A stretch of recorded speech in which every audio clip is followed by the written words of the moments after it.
के नैना कजरा रे सखी मोटे जादू सोडा रे श्याम के नैना कजरा रे सखी मोटे जादू सोडा रे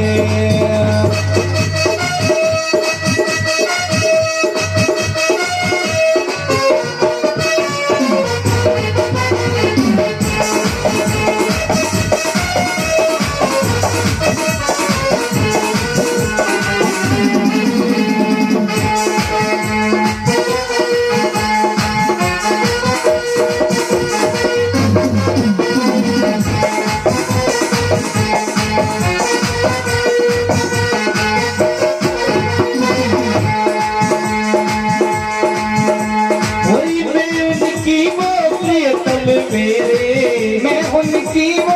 प्रियतम मेरे मैं उनकी वो प्रियतम मेरे मैं उनकी वो प्रियतम मेरे श्याम बसो नैनन मेरे श्याम बसो नैनन में मेरे श्याम बसो नैनन में मेरे श्याम के नैना रतिना रे सखी पे जादू सोडारे श्याम के नैना कजरा रे सखी पे जादू सोडारे सखी पे जादू सोडारे हरी जादू सोडारे सखी पे जादू सोडारे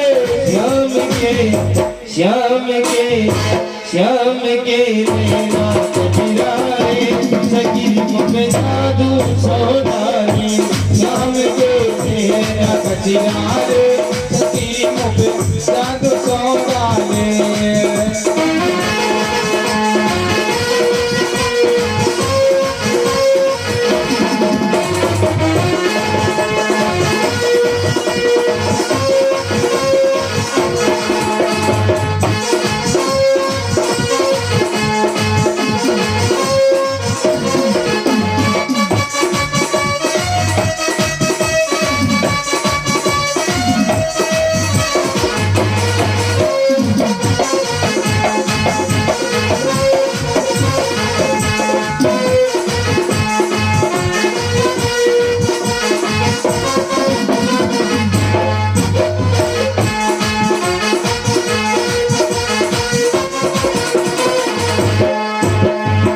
नैनन चोट लगी नैनन की नैनन चोट लगी नैनन की नैनन चोट लगी नैनन के सुध बुध भूल गई मैं पति कालो सुध बुध भूल गई मैं सबके सुध बुध भूल गई तन मन की सुध बुध भूल गई तन मन की नैनन चोट लगी नैनन की नैनन चोट लगी नैनन की सुध बुध भूल गई तन मन की सुध बुध भूल गई तन मन की सुध बुध भूल गई तन मन की सुध बुध भूल गई तन मन की श्याम के नैना के तारे श्याम मेरे नैनन के तारे सखी पे जादू सोडारे श्याम के नैना कजरा रे सखी पे जादू सोडारे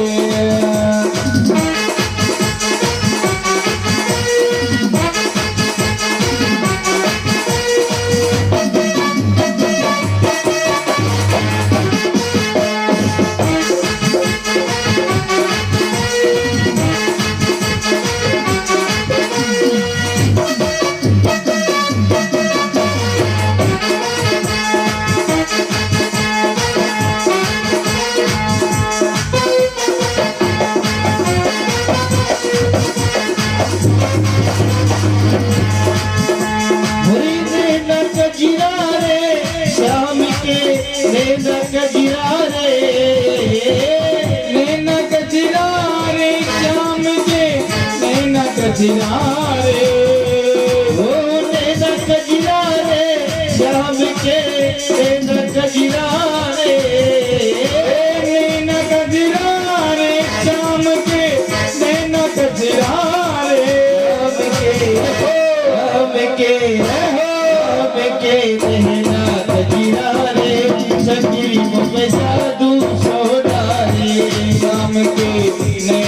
जिरारे सगिरी मुझे जादू सोनारे सगिरी मुझे टोरा सोनारे सगिरी मुझे जादू सोनारे सगिरी मुझे जादू सोनारे सगिरी मुझे जादू सोनारे। बोली वृंदावन बिहारी लाल की जय। राजा परीक्षित ने यहाँ भगवान सुखदेव से प्रश्न कर दिया, भगवान एक बात बताओ, भगवान कृष्ण ने ऐसा क्यों किया? गोपियों के वस्त्रों को क्यों चुराया और वस्त्रों को लेकर के कदम पर चढ़ गए? ये एक सभ्य पुरुष का आचरण तो नहीं होता, ऐसा क्यों किया? भगवान तो कृष्ण स्वयं धर्म के संस्थापक हैं। तो सुखदेव जी महाराज बता रहे, सुनो, श्री कृष्ण भगवान हैं और भगवान को कोई दोष नहीं लगता। तुलसीदास जी कहते हैं कि समृद्ध कहूं नहीं दोष गुसाई और रब पावक सुर सरही किनाई। भगवान है, कपड़े चुरा करके ले गए, वो मांगा तो दे दिए। अब वो भगवान बन करके आए और आप कहे ऐसा क्यों किया? ये पुरुष का लक्षण नहीं है। तो पहली बात, वो भगवान है, वो पुरुष नहीं है। श्री कृष्ण को हम मनुष्य समझे, यही तो हमारा सबसे बड़ा दोष है। श्री कृष्ण जब गोपियों के वस्त्रों को चुराए तो सबसे पहली बात तो ये समझनी चाहिए कि भगवान की उम्र थी 5 वर्ष और 5 वर्ष के बच्चे के मन में कोई ऐसी भावना नहीं आती है। और दूसरी बात, भगवान ने वस्त्र चुरा लिए, मांगा तो दे दिए। ध्यान से सुनना, श्री कृष्ण है ईश्वर और गोपी है जीव और वस्त्र है अविद्या। कृष्ण रूपी ईश्वर ने जब जीव रूपी गोपियों की अविद्या रूपी वस्त्रों को चुराया, यानी किसी लहंगा परिया को थोड़ी चुराया था, उस अविद्या रूपी वस्त्र को मार करके उनके मन के जो भाव थे, उनके मन में जो भाव आ गया था, उसको खत्म करके भगवान ने वापस दे दिए। देखो, परमात्मा मेरे हृदय में है, ये आपके हृदय में है, ये सबके हृदय में दिखता है, ये मुझे दिखता है, आपको दिखता है, पर हमारे आंखों के सामने पर्दा लगा हुआ है ना, हम देख नहीं पाते। कभी कभी जब तक वो अविद्या रूपी पर्दा हमारी आंखों के सामने से नहीं हट जाता, तब तक हमारे जीवन में अज्ञान रहता है। अब गोपियों के जीवन का जो अज्ञान था वो परमात्मा ने दूर कर दिया और गोपियों से कहा, गोपियों आप चिंता मत करो, शरद पूर्णिमा की रात्रि को श्री राधा रानी के साथ मैं आपकी इस इच्छा को पूर्ति के लिए रास विहार करूंगा। अब भगवान ने गोपियों से वादा किया था ना, तो अब वो शरद पूर्णिमा की रात्रि आ रही थी। भगवान ने वेणु पर निनाद किया, श्री यमुना जी के किनारे और रात्रि का समय है, चंद्रमा अपने पूर्ण आकृति पर आ रहा है। अब हम एक श्रीमद् भागवत के सबसे पवित्र एक ऐसे प्रसंग में प्रवेश करने जा रहे हैं जिसको हम रास पंचाध्याय कहते हैं। भगवान सुखदेव राजा परीक्षित को इसका वर्णन कर रहे हैं। रास पंचाध्याय को सुनने से पहले सबसे पहले तो हमें ये समझना होगा कि श्रीमद् भागवत कोई किताब नहीं है, कोई पोथी नहीं है। श्रीमद् भागवत स्वयं मेरे गोविंद का बाण में स्वरूप है। और हमारे जीवन में जो 5 प्रकार के 10 प्रकार के प्राण होते हैं ना, प्राण, अपान, उदान, समान, व्यान, नार्ग, देवदत्त, धनंजय, अक्रकंग, और 5 ही इस रास अध्याय में जो 5 अध्याय होते हैं, ये बिल्कुल बीच में भगवान के प्राण हैं। ये मन में जो महाराज सुनने के लिए मन को पवित्र होना बहुत जरूरी है। मन में जो विरक्ति आवे, श्री कृष्ण के चरणों में अनंत प्रेम का भाव जागे, तो ही हम इस पवित्र प्रसंग में प्रवेश कर सकते हैं। और दूसरी बात, जिन गोपियों के साथ भगवान ने रास किया, ये कोई ब्रज की कोई लहंगा फरिया पहनने वाली कोई गोपी कोई ब्रजांगना औरत थोड़ी थी। 2 मिनट चिंतन करें इस बात का। गोपी का मतलब क्या होता है कि गोपी इंद्रियम कृष्णम रसम पिबती इतः। गो का अर्थ होता है इंद्रियां और पी का अर्थ होता है पीना। जो प्रत्येक इंद्रियों से कृष्ण का रस पान करे वो गोपी है। चलते फिरते उठते बैठते गाते नाचते गाते जिसके मन में हमेशा मेरे गोविंद का स्मरण बना रहे वही तो गोपी है। जब हम कृष्ण में हो जाते हैं तो हम तो कृष्ण के गोपी हम भी तो है ना।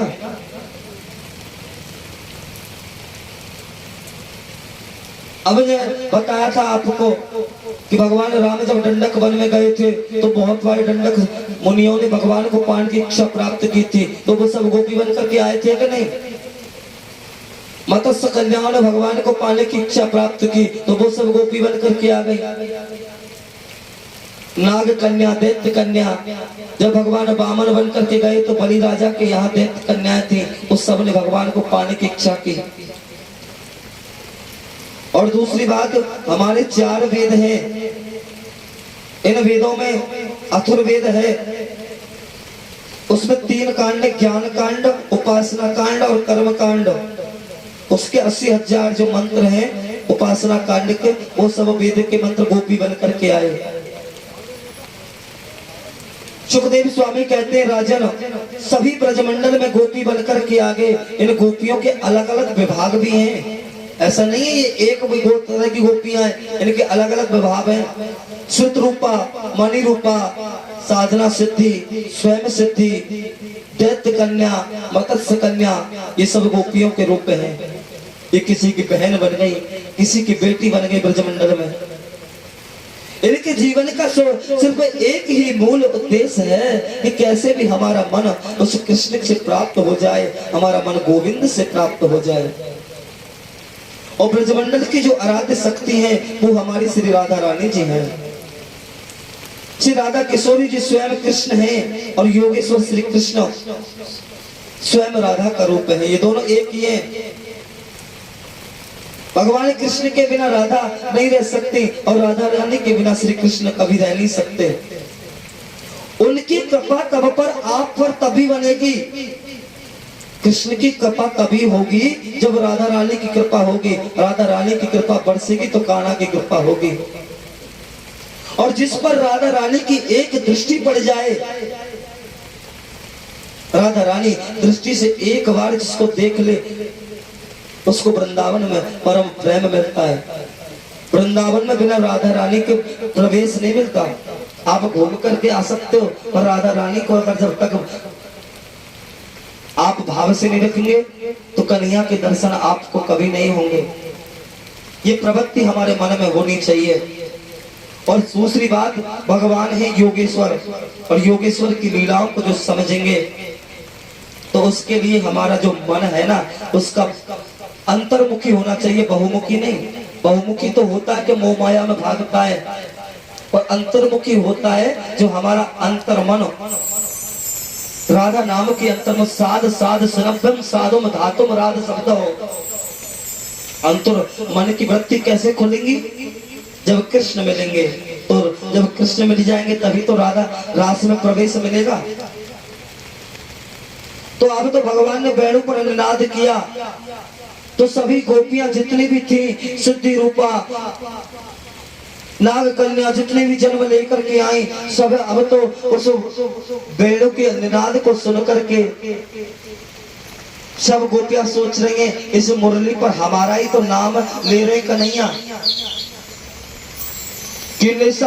गीतम बन ग्रज धर्मन ब्रज स्त्र कृत्य गृही समनसा आजुग्य मुरण्ये हम मद मोक्ष क्षामं सयत्र कांतो लवले कुंडलः।